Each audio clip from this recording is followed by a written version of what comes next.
Well, hi, hello again. I'm on another little summer break here in the UK and just at the Camping and Caravan Club in Nottingham. Actually, no, I'm not in Nottingham. I don't know what I'm talking about. I'll say that again. I'm at the Camping and Caravan Club in Norwich. Just arrived today and I have now got a new van. So here I am in the Adria Twin Max 680 SLB, and this is my new van now that I've got, that replaced the Coachman Laser 850XL Caravan, and it is a bit of a different beast, especially in terms of the amount of room that there is or isn't in here compared to the Caravan. So at the minute everything's a bit upside down because today I went to buy an awning for this van. I had the Isabella Magnum Etna for the Caravan. It was great. It was fantastic in wind. It had plenty of space inside, but that doesn't fit this van. So now I have to find something that will fit this van. I went today and bought an awning that goes on the side, Telta Core 260, which is a drive-away awning. But actually it usually is quite difficult to get them back on. You've also got to remove down the two-lay awning rail, the bead that's on there, because obviously you're going to be driving the van away. And actually it's quite light in here because it's got a sort of a light fabric roof which is letting a certain amount of ambient light through, and it has huge windows that are sort of like 4/5 of the height of the unit is window right down to there. So you see better probably on that side. So yeah, pretty pleased with it. It went up reasonably well. Yesterday I tried putting up a different awning, one that I got from this place, Norwich Camping and Leisure, which do a huge amount of awnings and camping gear and gardening stuff and all sorts of stuff. It's a really big place. If you're anywhere near Norwich, it's worth a visit.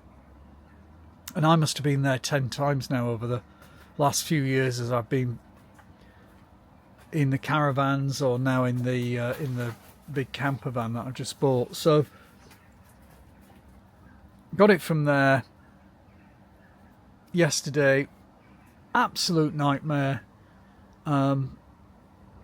And the guy there said, well, you might be better with one of these. It goes up, you just put the air pump in. And that's what I did today, basically, was I fastened it to the awning rail at the top, slid it through from the front on the two-lay awning, and connected the air pump, let it blow up. It took about, I don't know, maybe 7 or 8 minutes to fully inflate, and just helped it up a little bit as it was kind of going through, and it worked well. So yes, I'm feeling a little bit knackered because it's been a bit kind of like he's out there, what's he doing now? Look, let's just have a very, very quick look around just this bit of the campsite where I am. Sorry if there's any wind noise because I've not got the correct microphone bit on, but just over there is where the main reception and toilets and showers and laundry and washing room and so on is. And then as we sweep around here, we can see there's a reasonable sized field here, and this is where my van is, just here. And then that's the main entrance and barrier where that van is just coming in now. And then there is another field just kind of up and around there, which is, I would say, maybe half the size of this again. So it does look like it's a combination of, I'm going to suggest or think or assume that this bit through here is all tents, for tents. There's no body using it right now, but there was one tent for the last 2 days in that bit there.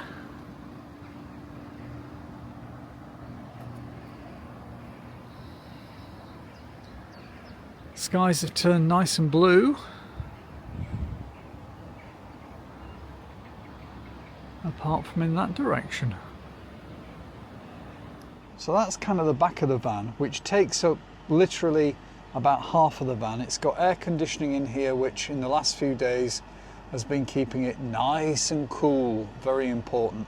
And then the bed is massive and huge, fantastic to sleep on, works well. At the minute I've just thrown a couple of sleeping bags down there, and yes, the dog does jump up on the bed, even though I thought he might not.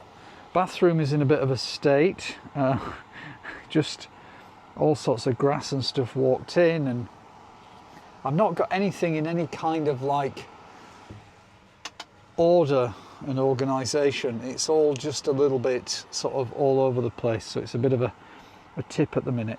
Very small unit. I have tried the shower. It is possible. It's one of those showers that you can sort of pull that way and allows you to have a shower in a tiny little bit that sits behind that pull out section there. It works, but only just. It kind of, I mean, well, the shower works really well. The shower head works really well. But the space that you have isn't really that good. Anyway, that's the little washroom area. This is now where Archie has decided to sit. Not a lot of room really in a van this size when you've got a big dog like this to get him in and around, partly because the floors are at different levels, and weirdly the carpets that come with this van are all black, which even if I didn't have a golden Labrador, the carpets would get dirty pretty quickly being all black. I just don't understand why they made them black. So I'm going to see if I can get some carpets cut in like a grey, sort of mid-tone grey kind of colour. Seats are nice as well, they're like leather and stuff, but he's slathered all over them and already, so they need to be, well, covered in some way when he's around. I've stuck an old towel down on that one, because he does jump up on them and sits on them and then makes a mess of them. And again, I'm just trying to find places to store stuff, so any little ledge there is being used at the minute to store stuff. There are quite a few little top box type cupboards, and they are decent actually. The Adria units are made pretty well, although if you look here down the side of this one, you can see there's a big gap here between there and the side of the van, so I can only assume that they've just used the same profile as they made for the Fiat Ducato van and just made it fit, which is just a bit of a shame because you're losing a couple of inches of space at the back of that unit. Fridge wise, it's got a kind of half fridge in, and it's one of those fridges that are contoured at the back, so the top is actually narrower and it gets wider as it goes down to the bottom there. But it's a reasonable size fridge actually. I mean, I definitely, you know, you could do 5 days without having to go shopping in there. The sink is tiny. I mean, I can't actually yet find, and that's my hand, so you can see how small the sink is. I can't find a washing up bowl that actually fits that sink. There's no real worktop, so like even just a washing up bottle there's just kind of stuck in the corner.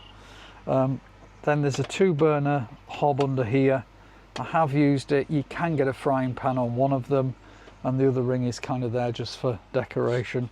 And then there's this, at the minute I've just got a bit of a kind of a chopping board thing, but there's a little extender piece there that goes in at the end, which I leave in now all the time, because without it I just literally wouldn't have any worktop. And I've managed to get myself my nice little coffee machine in there, which is important to me.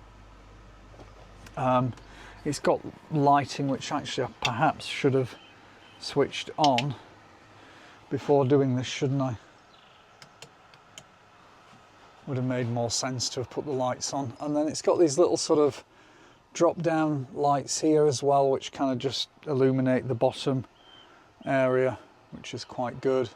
I've got a TV in there at the minute. I'm watching the Campsite Warden channel, and then obviously my MacBook Pros there, so I can keep in touch with media.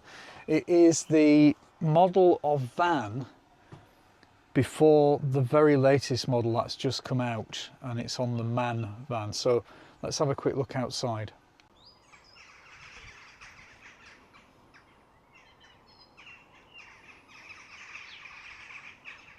I mean, it is a very long van, and one of the problems I had immediately was the wheelbase on this van has about 4 meters between each wheel, and just under the door here there is a step, an electric step. Now you might see that I'm actually just using an old manual step, and the reason for that was when I was reversing it down my drive, that electric step assembly grounded because there's a bit of a sort of a hump at the top of my drive, and the two wheels being so far apart meant that it was pretty easy for that underside of that step, because it was so low, to catch the ground. So that wasn't really ideal.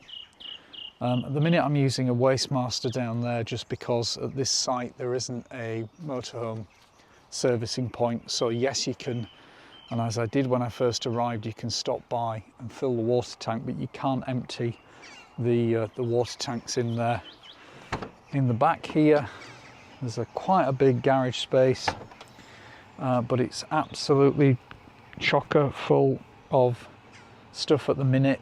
I sort of found that moving away from a caravan into, albeit a big camper van, still uses a lot of space, and you can't really quite get all of the things that you had in the caravan inside. The bed is fantastic, huge bed, comfortable. The two beds on this actually flip up, so either side you can raise each side of the bed.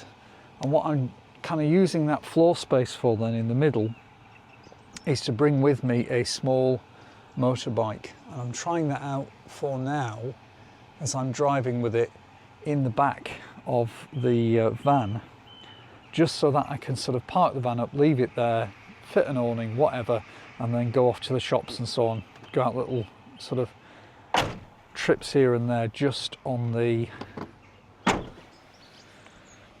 little Honda monkey bike, which is there, which is kind of, I more or less got this bike just to go with the van. I've also put a little 12-volt socket in there so that the aqua roll can be used to fill up. There is a City Connect socket on here, and in fact I've just realised there may be some instructions there as well, so I'll have to try and read that. I haven't actually looked at the manual, but there is a way there on a service pitch connecting the mains water. Toilet cassette, water fill there, electric hookup.